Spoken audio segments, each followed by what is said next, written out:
Good afternoon, everybody. This is the Hammer Airsoft Smith, bringing you an update on the Airsoft Kimber Ultra Carry 2 1911 gas blowback pistol.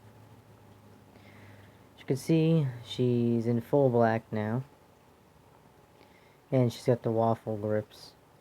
The waffle grips were from the WE Desert Warrior, and if you've been following me, you would know that those grips have been swapped out for real steel rubberized Hogue grips to black, and they look phenomenal and feel just as phenomenal as they look.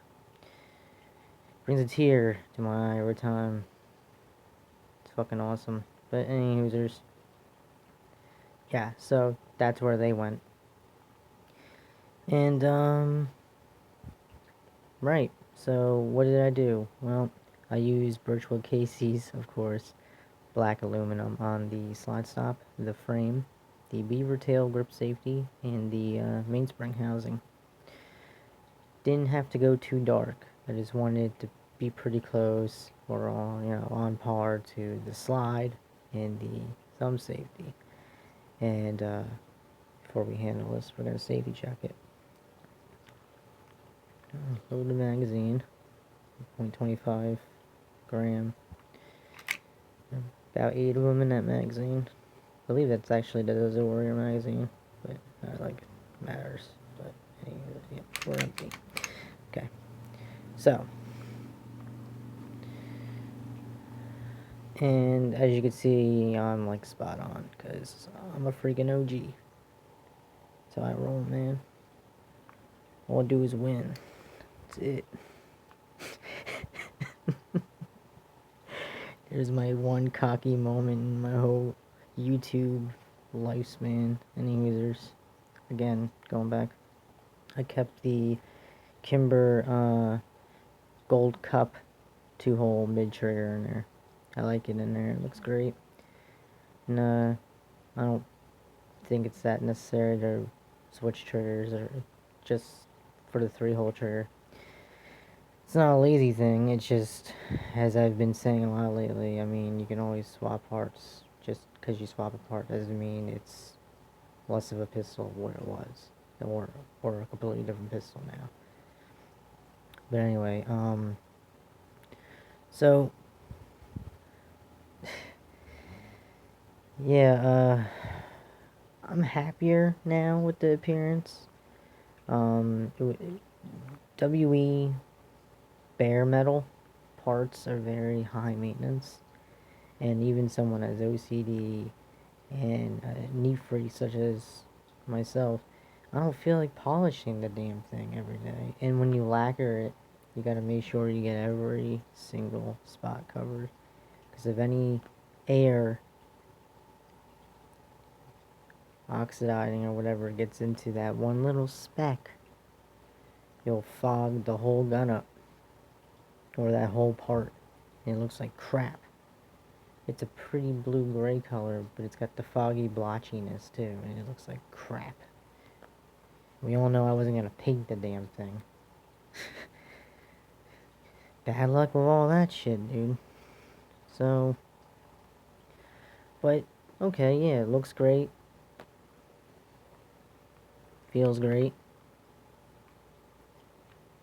Must be decent if I'm ruining a plain white tee for it. And, but how does it work? Well, the hop rubber's been giving me trouble. It's, I thought I had that dialed in to the sweet spot, but I guess not. So I'm messing around with that still, and I'm still having the issue with the half cock. I went in there and I messed around with the leaf spring, and I had no luck with that. I really do think it just comes down to the molding in the Generation 1 WE A1 frame, because that's what this is, and they had that issue where the gun would fire, or at least the hammer would drop, should I say, because there is a big difference. The hammer would drop after pulling the trigger. Shouldn't do that. Also, you can put the half cock You could put the thumb safety up in half cock, and you could put the thumb safety up halfway on the when the hammer is dropped, which both are big no-nos. It's an easy fix in another way of, well, just don't use a half cock then. Because really, I never really started using the half cock until I built my range officer and got the Desert Warrior. So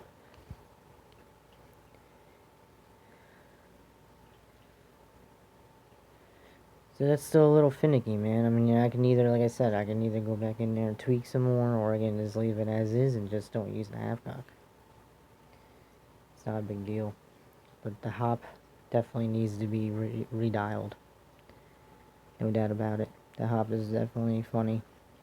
And I do want to throw out there that, I don't know if I mentioned this before, I must have, but just to be clear, this is not a real officer size 1911.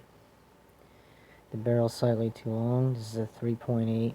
As you see, it protrudes. I don't know why the high Kappa series pistols are like that. Both WE and Tokyo Marori do it. I don't know about KJ Works or whatever. But, or KWA. But yeah, it's supposed to be flush. Like this. It's supposed to look like... And I think that's what's throwing some people off. Because when you look at it like that, it's like, oh, okay.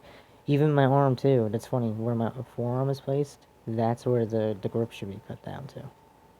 That would be a real officer size. Look at that whole picture. It's exactly... it's so funny that the 1911 officer size should be.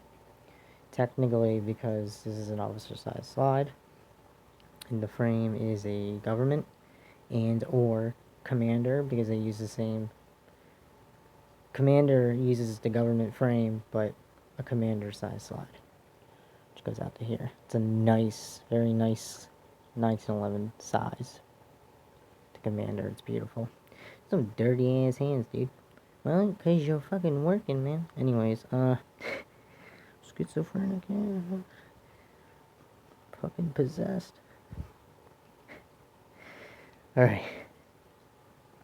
So, oh man, I totally lost my track of thought.